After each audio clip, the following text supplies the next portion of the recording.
The big screens in Seoul showed the same thing as screens all over the world. A shiny metal ship hung in the sky, just outside Earth's atmosphere. It had been there for 3 days. Everyone waited for something to happen. Dr. Jiho Park sat in his office, stroking his cat Bomi. The orange tabby purred under his touch, but her ears stayed alert. "What do you think they want?" Joe asked his cat. Bomi just blinked her yellow eyes. His phone rang. It was a government number. "Dr. Park speaking," he answered. "Dr. Park, this is Minister Lee. The aliens have asked to meet with Earth's top scientists. Your name is on our list. Can you come to the National Assembly building right away?" Jiho's heart beat faster. Yes, of course. 2 hours later, Jiho sat at a long table with 20 other scientists and government officials. His friend Dr. Do-Yeon Kim, an expert in animal biology like himself, sat beside him. "Why did they pick us?" Do-Yeon whispered. Before Jiho could answer, the doors opened. 3 tall beings walked in. They had blue-gray skin and 4 arms. Their faces looked almost human, but their eyes were much bigger, all black with no white parts. "I am Supreme Commander Tal of the Navy," said the tallest one. Its voice sounded like music. "We have watched your planet for many years. Now we wish to trade with you." Minister Lee stood up. "We welcome you to Earth. These are our top scientists who can help us understand each other better." Tal nodded. "Good. We will have a formal meeting tomorrow. Today we wish to learn about your culture." Another alien stepped forward, carrying something that looked like a cat-sized jellyfish. The creature glowed with soft blue light. It had 6 thin legs and no visible eyes. "This is my luminar," Tal said with pride. "The finest companion species in our empire. It can solve complex problems and sense emotions. Do any of you have pets to show us?" The room went quiet. Then Joe raised his hand. "I have a cat in my office. I can bring her here if you wish." Tal made a sound like quiet laughter. "A cat? Yes, we have studied these creatures. Very primitive. Please bring it." When Geo returned with Bomi in her carrier, the cat was acting strange. She stood stiff, her fur slightly raised, eyes locked on the aliens. "She seems afraid," Do-Yeon said. "No," Geo replied. "She's not afraid. She's interested." He let Bomi out of her carrier. Everyone expected her to hide under a chair. Instead, she walked straight toward the aliens and their strange pet.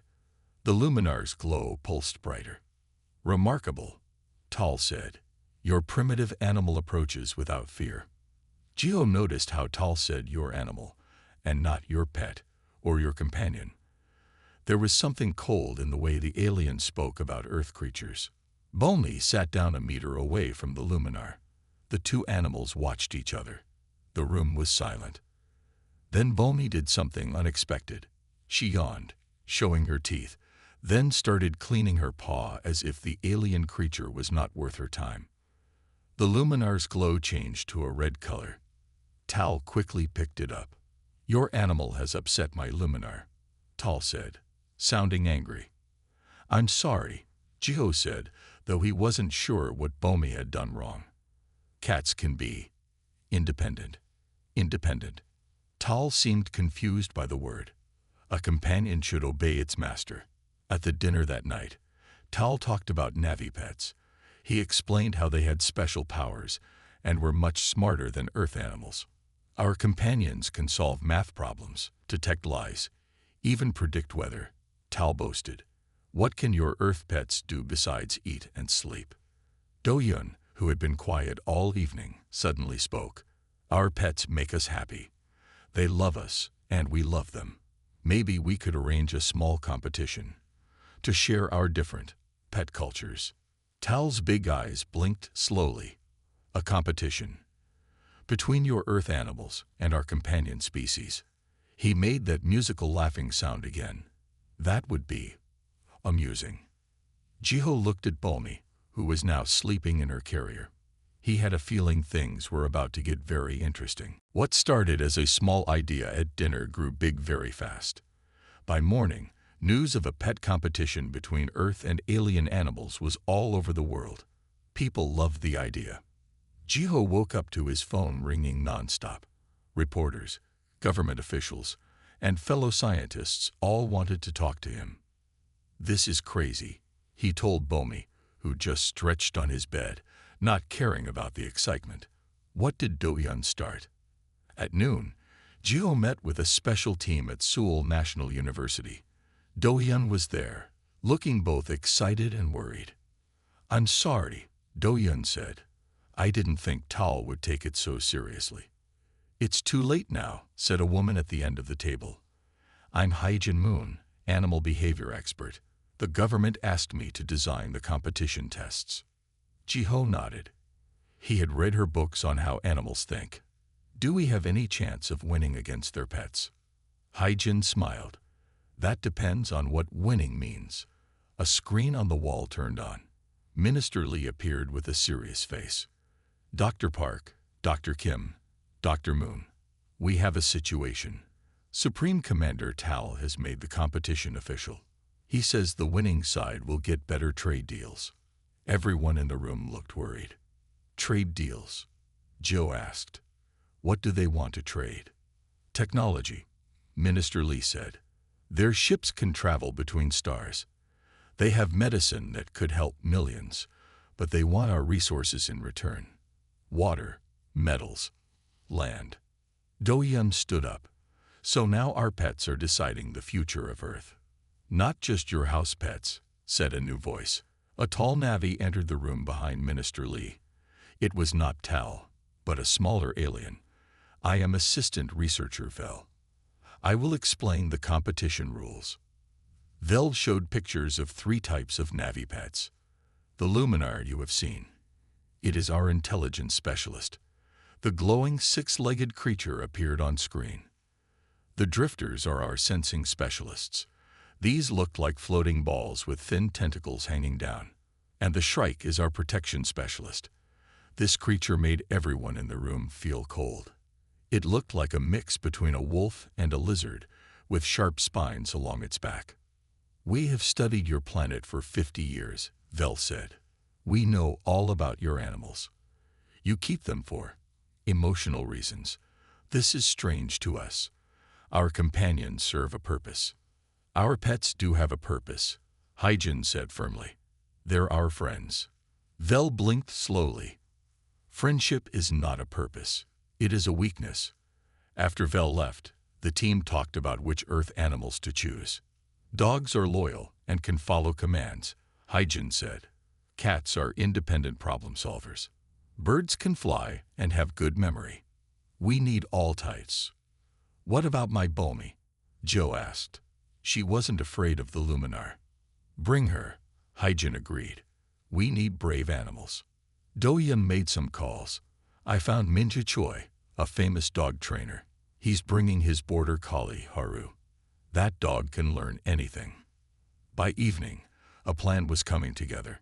The Earth team would have dogs, cats, birds, and other pets. Each animal would show what made Earth pets special. Jiho sat in his office late that night, reading about the Navi. The more he learned, the more worried he felt. They had been watching Earth for decades. They thought human love for animals was foolish. Bomi jumped on his desk and knocked over his coffee cup. Jiho should have been angry, but instead he laughed.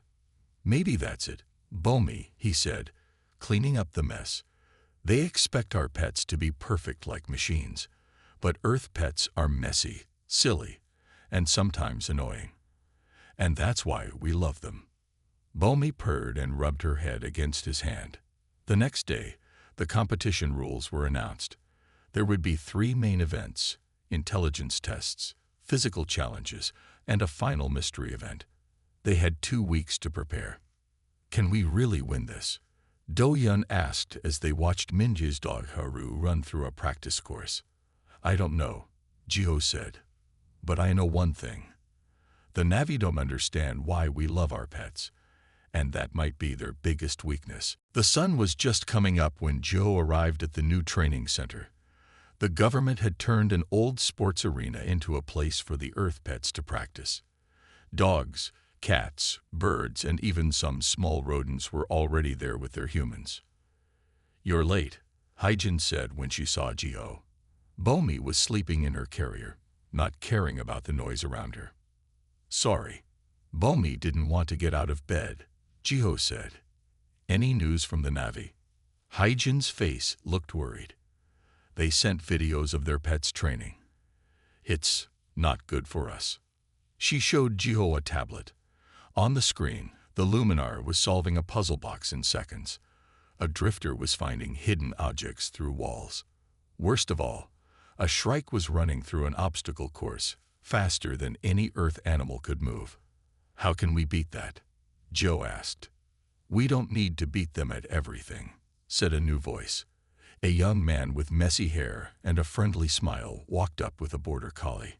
"I'm Minja Choi. This is Haru." The dog sat perfectly at Minji's feet, watching everything with bright eyes. "Haru can learn anything I teach her," Minja said. "But more important, she can think for herself when things change." Hyjin nodded. "That's our plan. The Navi pets are very good at what they're programmed to do. But what happens when things don't go as planned?" They spent the morning watching the Earth pets try different tests. Some did well, others failed completely. Bomi finally woke up and walked around, watching the other animals with her tail high. "Your cat doesn't seem very interested in training," Doyun said when he joined them for lunch. "That's just how cats are," Jiho said. "But watch what happens when she wants something." He put a treat on top of a small box. Bomi looked at it, then at Jiho. She walked away as if she didn't care. But a minute later, she came back, pushed a ball against the box to tip it over, and got the treat. "She solved it her own way," Doyun said. "Surprise." "Exactly," Jiho smiled. "The Navi expect their pets to follow rules. Our pets make their own rules." In the afternoon, a young man named Sungo Lee joined their team. He worked with computers and animal sounds. "I'm making a program to help us understand what animals are thinking," Sungo explained. "It looks at their body language, sounds, and eye movements. Can it really tell what they're thinking?" Hyjin asked. "Not exactly," Sungo admitted, "but it can tell us if they're confused, happy, or scared. That might help during the competition." As days passed, the training got more serious. The team learned that the Navi pets were partly machine. They had small computers in their brains to make them smarter. "That's cheating," Minja said when he found out. "Not to them," Hyjin explained. "The Navi think pets are tools, not friends. Why not make a tool better?" One evening, as most people were leaving, Jiho stayed to watch Bomi. She was playing with a toy mouse, throwing it in the air and catching it. "You don't care about this competition at all, do you?" he asked her. Bomi just looked at him and kept playing. Vel, the Navi assistant, came in unexpectedly. "Your animals play," Vel said. "This is inefficient." "It makes them happy," Jiho said. "Don't your pets ever play?" "Play has no purpose," Vel said. But Jiho noticed how Vel watched Bomi with interest. "Maybe the purpose is joy," Jiho suggested. Vel seemed confused by this idea. Joy does not help win competitions. As Vel left, Jiho had a thought.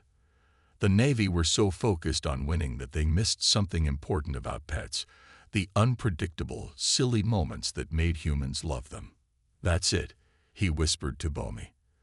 "They think they know exactly what their pets will do, but no one ever knows what you'll do next." Bomi yawned and stretched. The competition was only days away, and Jiho wasn't sure if Earth had a chance. But he knew one thing: Earth pets would surprise everyone, even their own humans. The day of the first competition arrived. The big arena was full of people. TV cameras were everywhere. Everyone wanted to see the alien pets compete against Earth pets. Jiho felt sick to his stomach. What if we lose badly? he asked Hyjin as they waited with the Earth pets. We might, she said honestly, but we'll learn from it. Supreme Commander Tal entered with his team of Navi handlers. Their pets walked in perfect lines behind them. The crowd went quiet, seeing the strange animals up close for the first time. Welcome to the first Interstellar Pet Championship, the announcer said. Today we test intelligence, memory, problem solving, and following commands. The first test was simple. Pets had to remember where treats were hidden under cups. The Luminar went first, finding all 10 hidden treats without a single mistake. The crowd clapped politely. Then came Haru, Minji's border collie. She also found all 10 treats, wagging her tail the whole time. The crowd cheered loudly. A tie in the first round, the announcer said. Tal looked annoyed. The next test will show the difference. The second test was harder. Pets had to solve puzzle boxes to get rewards. The Navi pets worked through each puzzle in perfect order. They never made mistakes. It was like watching machines work. When Earth pets took their turn, things went differently. Some dogs tried to break the boxes open. Cats lost interest halfway through. A parrot named Nabi just screamed at her box until her owner, Yummy, helped her. Earth is failing, Tal said to Jiho with a smug look. Your animals have no discipline. But then something interesting happened. The judges changed the puzzles without warning. Suddenly, the boxes opened in new ways. The Luminar kept trying its old method, getting frustrated when it didn't work. But Haru watched carefully, then tried a new approach. Bomi, who had ignored her puzzle before, suddenly became interested when it changed. What's happening? Tal demanded. This wasn't in the rules. Actually, it was, Hyjin said, showing him the paper he had signed. Rule 17. Tests may change without notice to measure adaptability. The Navi pets struggled with the changes. They were programmed to solve specific problems in specific ways. When things change, they didn't know what to do. Earth pets, however, were used to figuring things out. They weren't perfect. They made many mistakes, but they kept trying new things. By the end of the second test, Earth had caught up in points. The final intelligence test was following commands. This seemed perfect for the Navi pets. They followed every order exactly, moving like perfect robots. When it was Earth's turn, Minji went first with Haru. She followed every command perfectly. The crowd cheered. Then came Jiho with Bomi. Everyone knew cats don't follow commands well. Sit, Jiho said. Bomi looked at him, then started cleaning her paw. The crowd laughed. Tal made his musical laughing sound too. Your animal doesn't even listen to you. Jiho felt embarrassed. But then Sungo rushed over and showed him something on his tablet. It was from his animal translation program. Try this, Sungo said. Jiho nodded. Bomi, want a treat? He asked, showing her a small fish snack. Bomi immediately sat, then did 3 more tricks without being asked. The crowd went wild. That's cheating, Tal said. You didn't give a command. I asked her a question, Joe explained. Our pets don't just follow orders. They'd make choices. The judges huddled together, then announced the scores. The intelligence round ended in a tie. Earth had done much better than anyone expected. As they left the arena, Do-Hyun looked worried. The physical challenges are tomorrow. Their pets are stronger and faster than ours. Yes, Joe agreed. But now we know something important. The Navi pets can't handle surprises. Bomi purred in her carrier. For a cat who had ignored half the tests, she seemed very pleased with herself. The second day of competition brought new worries. Today was all about physical skills, speed, strength, and agility. Everyone knew the Navi pets were made to be stronger and faster than normal animals. We don't have to win every event, Hyjin reminded the team at breakfast. We just need enough points to stay in the game. Jiho nodded, but he felt nervous. He watched Bomi eating her food, taking her time. Cats were not known for their speed or strength. What could she do against alien pets? The arena was even more crowded today. People had seen yesterday's surprising tie on TV and wanted to see more. The first event was a race through an obstacle course. The drifters went first, floating over and around barriers like they were dancing. Then came the Luminar, moving so fast it was hard to see. But it was the Shrike that shocked everyone. The wolf-lizard creature ran the course in half the time of any other pet. Its muscles rippled under scaly skin as it jumped, climbed, and sprinted. The crowd was silent, seeing its power. "That's their weapon pet," Do-Hyun whispered. "It's designed for fighting." Earth's fastest pets were next. Dogs did well, especially Haru, who ran with joy. Cats were graceful, but not as fast. Birds flew parts of the course, but had to walk others. When the scores came in, Earth was far behind. The Na'vi team celebrated. "The physical gap is too big," Minja said, petting Haru, who had tried her best.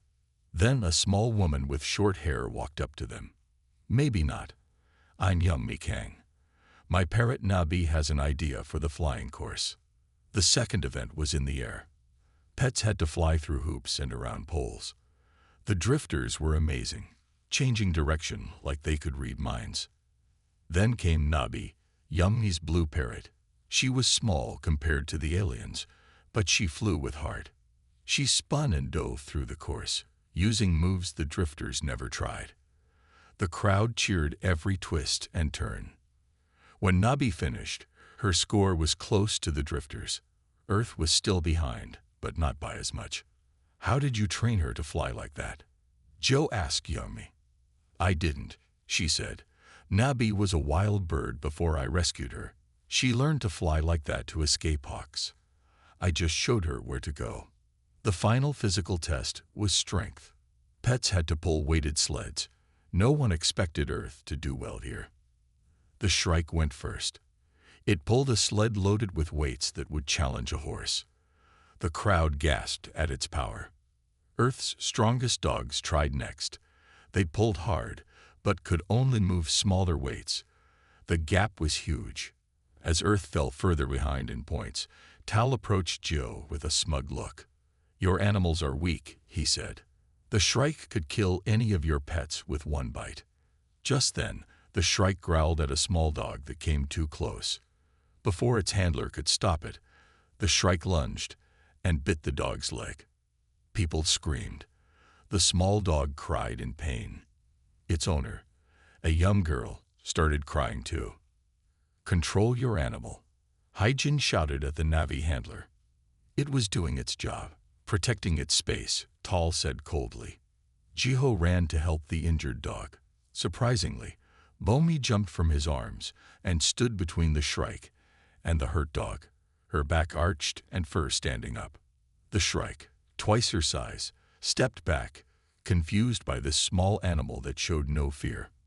"Your Shrike may be stronger," Jiho said as he bandaged the dog's leg, "but strength without kindness is just bullying."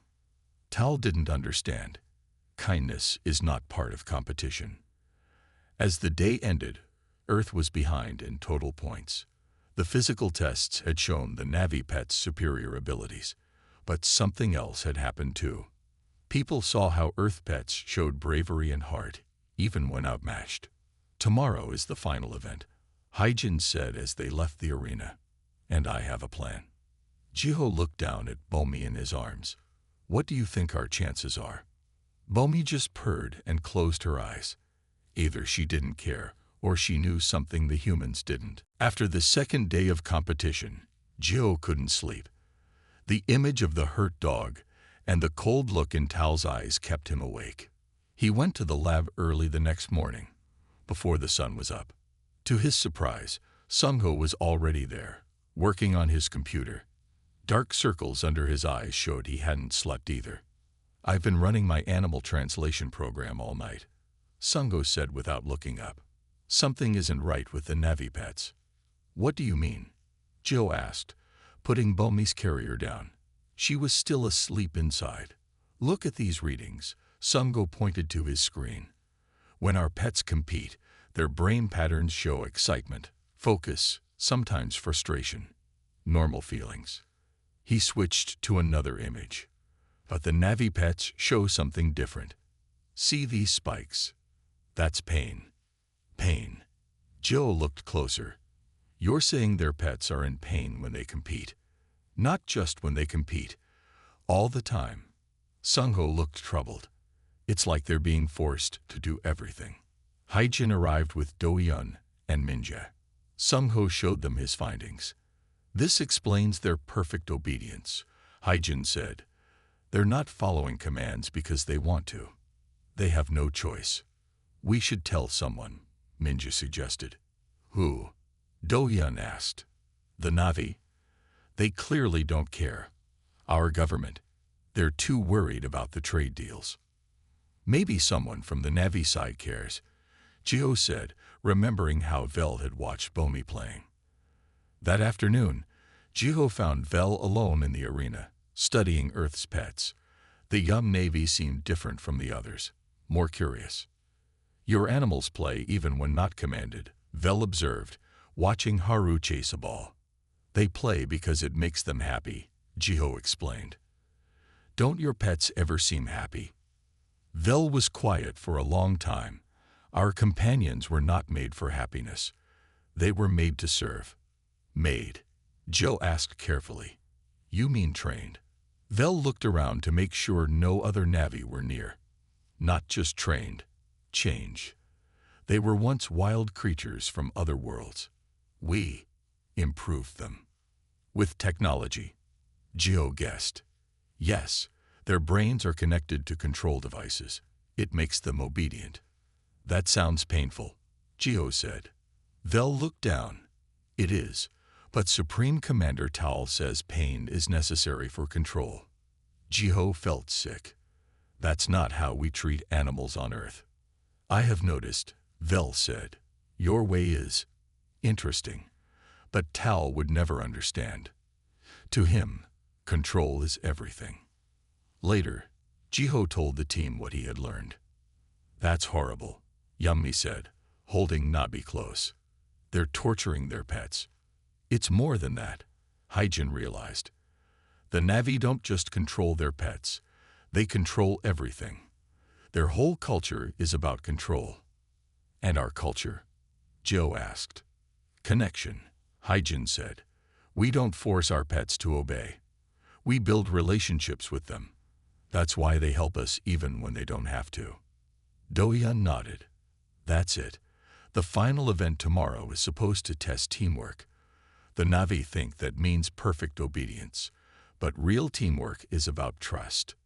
Jiho looked at Bomi, who was playing with a string. Sometimes she listened to him, sometimes not. But when it really mattered, like when she protected the injured dog, she made the right choice on her own. I have an idea for tomorrow, Gio said. But it's risky. If it works, we show the Navi what real teamwork means. If it fails, we lose everything. What's the idea? Minjae asked. We don't give our pets any commands at all. Joe smiled. We trust them to know what to do. Everyone looked shocked. No commands. Do-yeon repeated. But how will they know what we want? They'll know, Haijin said slowly, understanding Jiho's plan. Because they know us. That's what the Navi don't understand about Earth pets. They're not just following orders. They're our partners. As the team talked about their plan for the final day, Vel watched from the shadows, listening carefully to this strange new idea. Trust instead of control. It was something the young Navi had never considered before. The arena was packed on the final day. People from all over the world had come to see who would win. Earth was behind in points, so today's event would decide everything. Welcome to the final challenge, the announcer said. Today we test the most important quality in pets, teamwork. The course was the most complex yet. It had 3 parts that pets and owners had to complete together. First, they would find hidden objects. Then they would cross a changing maze. Finally, they would solve a puzzle to finish. The Navi team will go first, the announcer said. Tal stepped forward with his luminar. The blue creature moved perfectly, following every command Tal gave. It found all the hidden objects quickly. In the maze, Tal gave rapid orders, directing every step. For the puzzle, the Luminar solved it like a computer. The crowd clapped politely. It was impressive but felt cold, like watching machines. Next came other Navi with their pets. The drifters floated through the course with perfect grace. The Shrike powered through with scary speed. When it was Earth's turn, Jiho gathered his team for a last talk. "Remember the plan," he said. "No commands. Trust them." Minja went first with Haru. When they reached the starting line, Minja simply said, "Let's play, Haru." The border collie looked confused for a moment. She was used to clear commands. But then she seemed to understand. She began searching on her own, bringing objects back to Minja with excited barks. In the maze, Haru sometimes went the wrong way, but she quickly corrected herself, watching Minja for small signs rather than commands. For the puzzle, Minja just pointed and said, "What do you think, girl?" Haru studied the puzzle, tried different things, and finally solved it her own way. The crowd loved it. This was nothing like the perfect Navi performance, but it felt real and warm. Yummy went next with Nabi. The parrot flew ahead, calling back to her owner, working together without strict orders. When it was Jiho's turn with Bomi, people laughed. Cats were not known for teamwork. But Jiho just smiled and opened the carrier. "Show them what cats can do," he said softly. Bomi stretched, looked around, and then surprised everyone. She moved through the course with quiet focus. She found objects by smell. In the maze, she sometimes went ahead of Jiho, sometimes waited for him, making her own choices. At the puzzle, she watched Jiho try once, then pushed his hand away and solved it herself. The scores were close now. Earth had a chance. Then something unexpected happened. The arena lights flickered. A loud boom came from somewhere beneath them. "Technical problem," the announcer said. "Please stay calm." But then smoke started filling the arena. People began to panic. "Everyone out," security guards shouted. In the confusion, Jiho saw the Navi handlers running for the exit, leaving their pets behind. The creatures stood frozen, waiting for commands that didn't come. "We can't leave them," Jiho shouted to his team. Without thinking, he ran back into the smoke to find the alien pets. The Luminar was standing still, its blue glow dim in the smoke. The Shrike was growling, scared and angry. The drifters were sinking to the ground. "Come on," Jiho called to them, but they didn't move. They couldn't act without orders.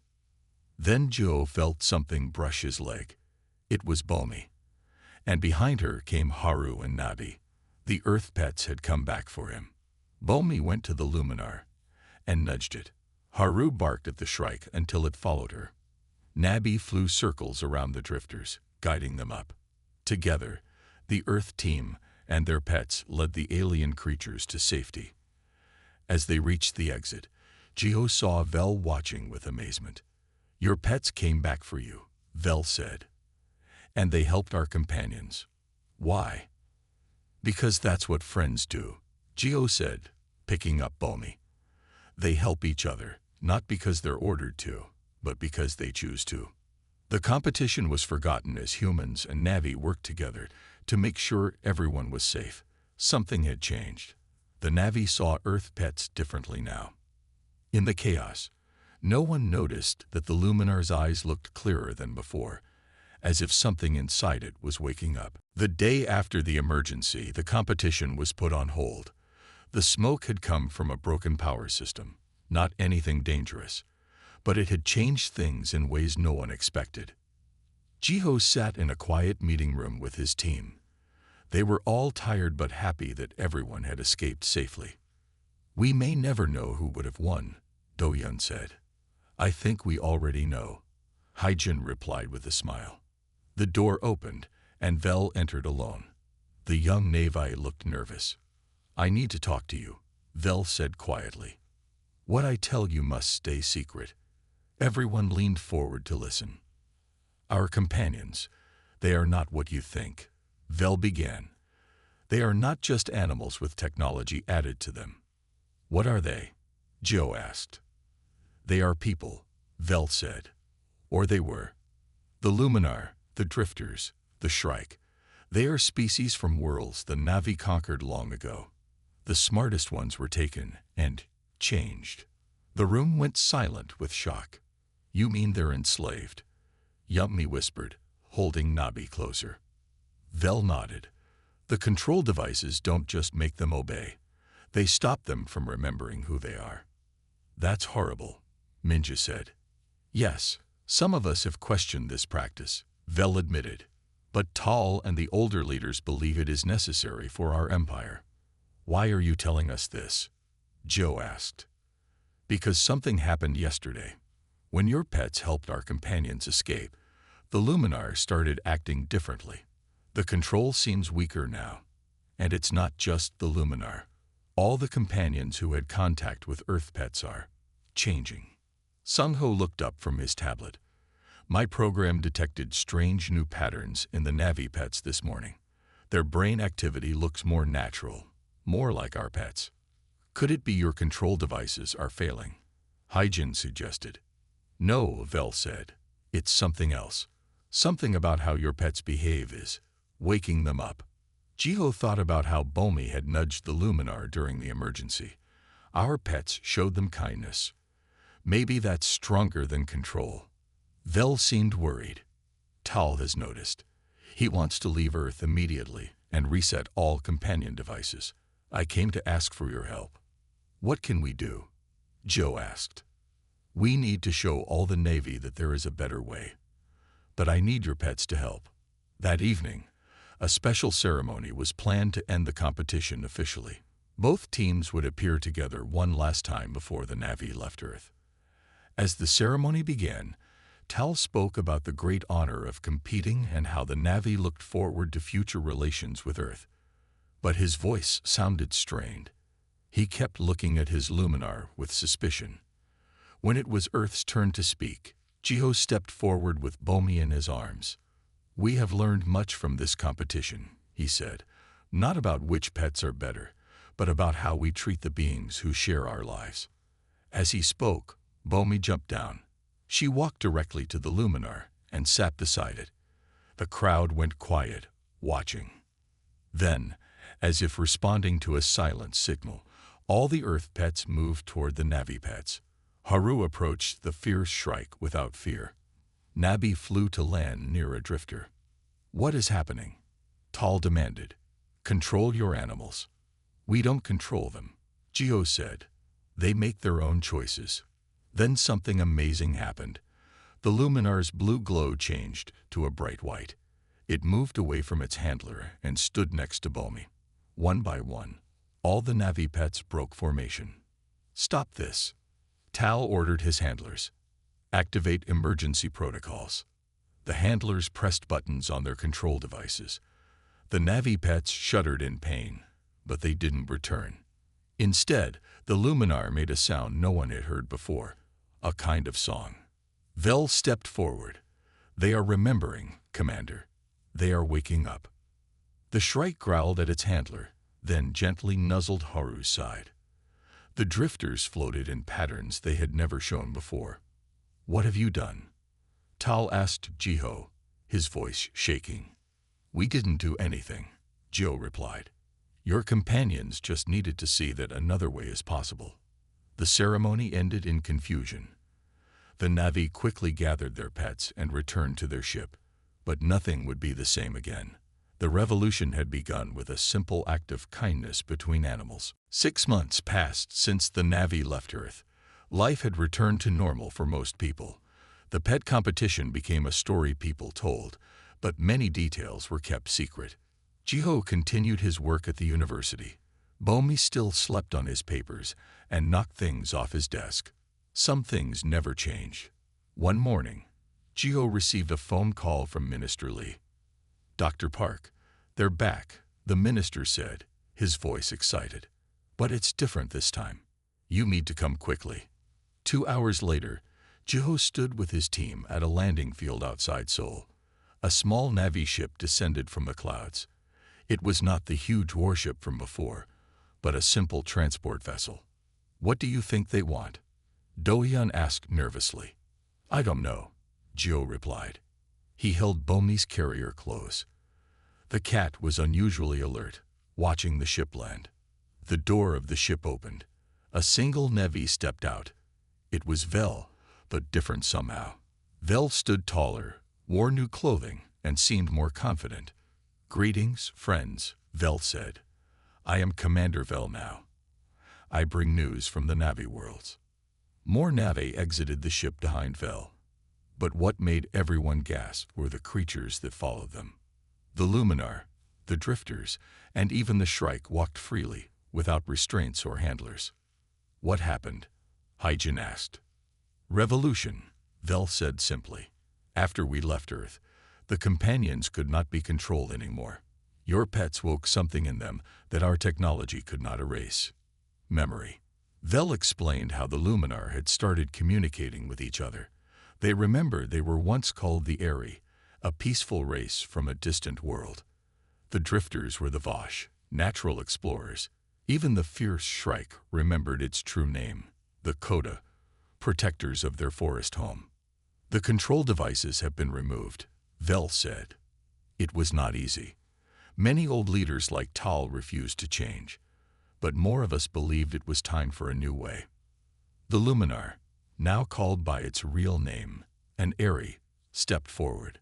It made musical sounds, and Vel translated. "This one says it remembers your cat. It says your Bomi taught it to think for itself again." Jiho set down Bomi's carrier and opened the door. Bomi walked out slowly and approached the Eri. The two animals sat looking at each other, silently communicating in a way humans couldn't understand. "We have come with a proposal," Vel continued. "The Na'vi wish to establish true relations with Earth, and the Eri, Vosh, and Kodo wish to learn from your animals, not as pets, but as partners." Minister Lee looked surprised. "Partners? What do you mean?" "An interspecies exchange program," Vel explained. "Earth pets and their humans would visit our worlds. Our species would visit yours. We would learn from each other as equals." The idea was amazing. Not just humans and aliens meeting, but animals from different planets learning from each other too.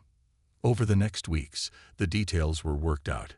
Jiho and his team would lead the first Earth group to visit the Na'vi worlds. They would bring dogs, cats, birds, and other animals to meet the freed species of the Na'vi Empire. On the day before they left, Jiho sat in his garden with Bomi. The Eri who had once been Tal's pet sat with them, its glow-changing colors in the sunset light. "I never thought petting a cat would change the fate of several worlds," Jiho said with a smile. The Eri made soft musical notes. Though Jiho couldn't understand the words, he understood the feeling behind them: gratitude. Bomi stretched and moved to sit between Jiho and the Eri, purring loudly. "So who won?"